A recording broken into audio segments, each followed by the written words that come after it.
Hello. So today, what I've done is I'm going to do a video of how to iron a shirt in Photoshop.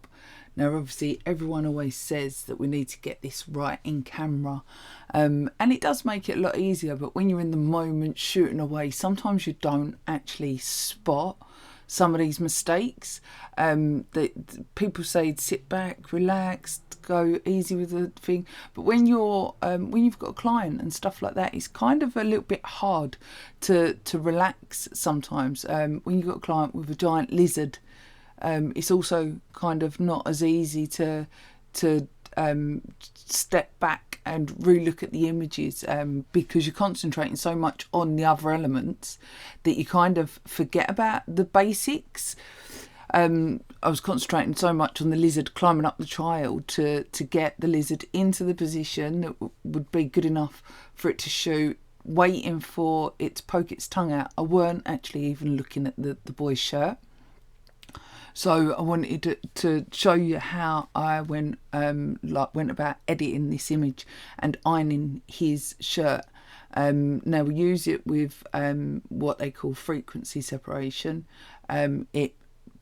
That kind of used to worry me for what it actually meant and stuff like that. But long and short of it, it basically separates your images into two parts. One is your texture of your overall image, and the other part is just the we'll go with just the colour. So how do I iron a shirt? So the first thing that I do is from the background layer I create two layers. Move my tea out of the way.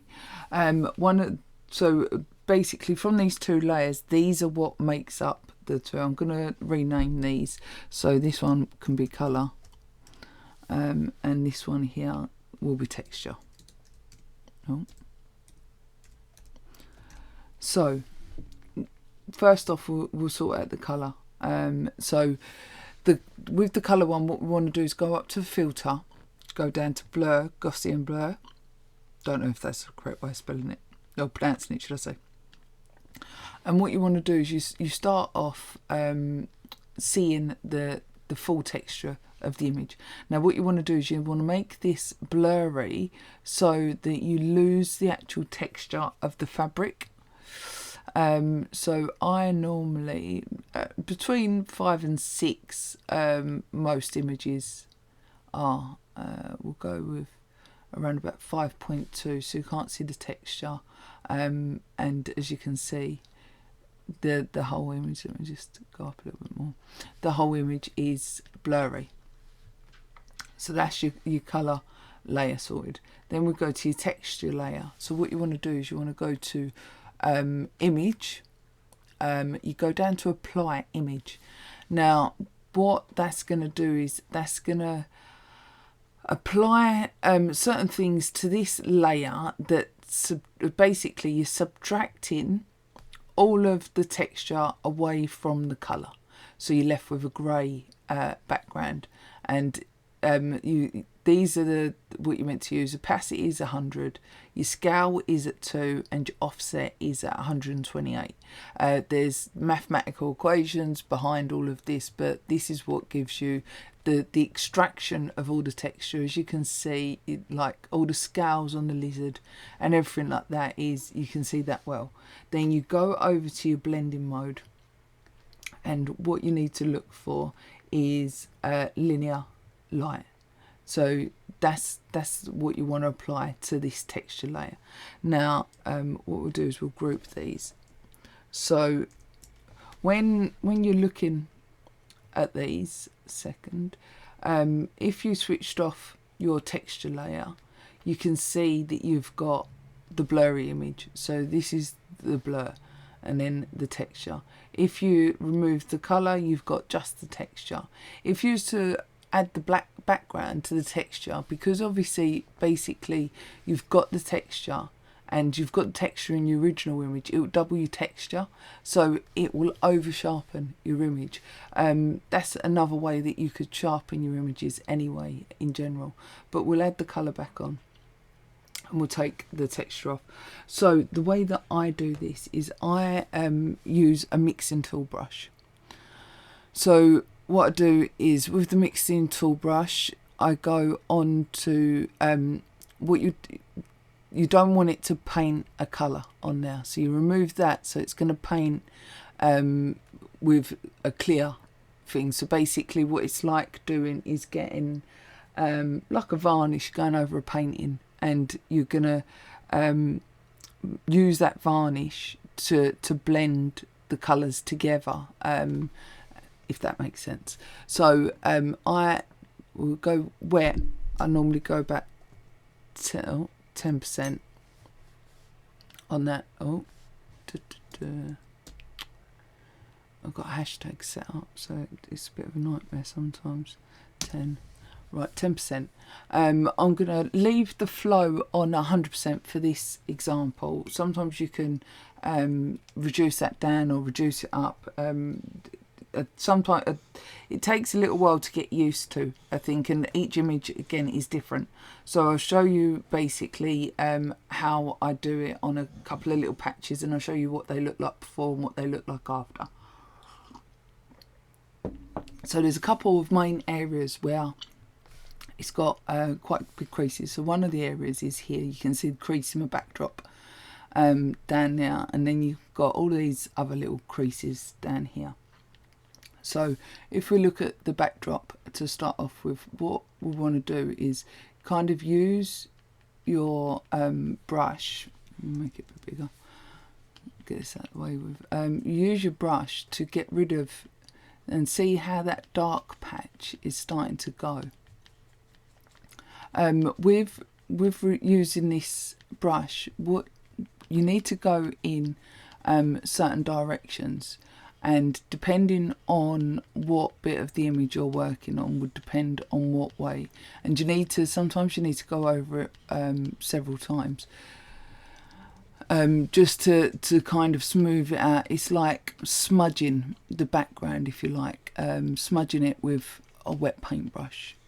So we'll go like this, and this is what I've done over the whole of the background, because it's a little bit hard sometimes with a high textured background like this just to smudge certain little bits and it actually look alright. Some images you can get away with and just smudge a little bit, other images you need to go in and do the full works on it. So we need to be careful around like the ears and stuff like that, because what we don't want is we don't want the colour seeping from one part of the image over to the other part of the image. I'll show you what that looks like in a moment, and I can show you how I'd get rid of that as well. So on the shirt, what we want to do is we want to start smudging down on the shirt as well, and getting rid of all these fine wrinkles. Now with this shirt here, it's slightly different as well, because normally you'd have quite big folds maybe in a bit of material, and when you have them folds in the material, the natural folds, you want to leave them because they look like they should be there. Like these ones over here, these look like they should have been there, so we leave them in.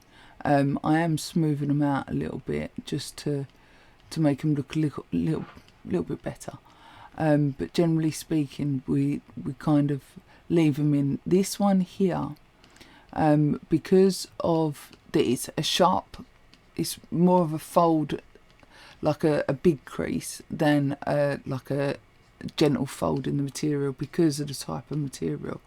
We want to actually get rid of that, so we'll go through here. And basically we just paint away at the whole image. Now you can do it with your texture layer switch on or your texture layer switched off, either way. So I'll show you what that looks like that I've done so far. So as you can see up here, from the original to the smoothed out version, Again here, the original, all the creases here, and they've pretty much gone. Now again, because these are kind of sharp folds and not just small little wrinkles, this image needed a secondary thing done on it. So that's when I used the stamp tool on this image.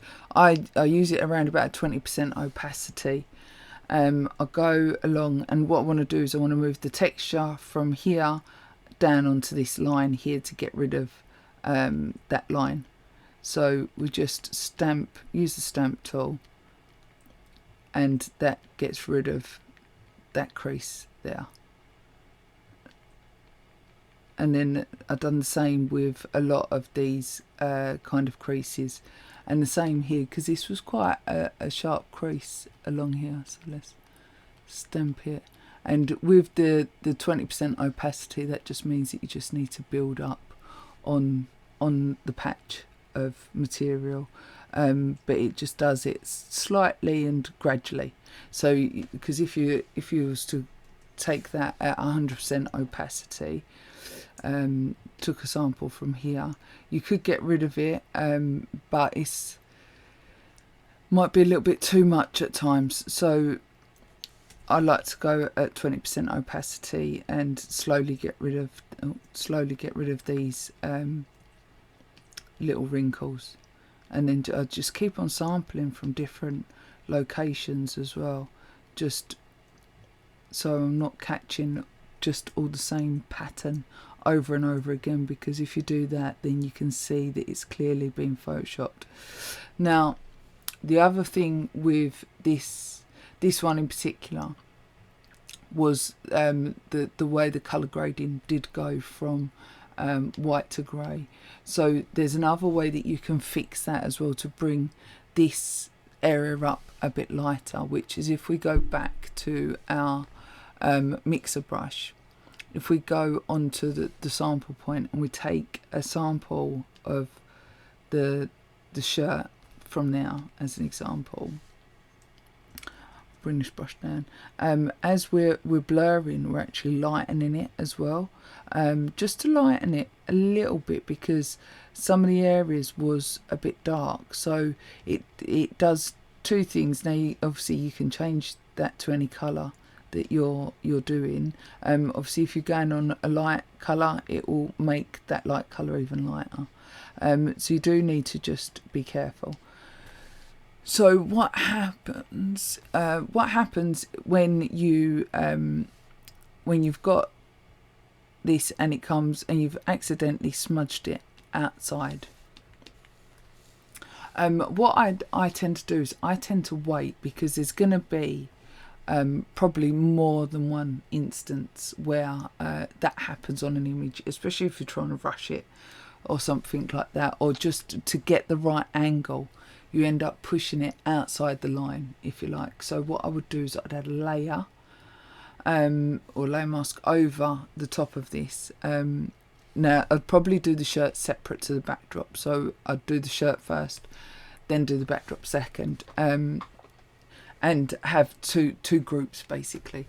So I'd add a layer mask onto here, and then with a black brush selected, let's go back to the normal brush tool, black brush selected, I would just paint that way. I've got a hard brush selected, and then that's it, back into where it should have been. And that's how I went from the first image to a nice smoothed backdrop and shirt.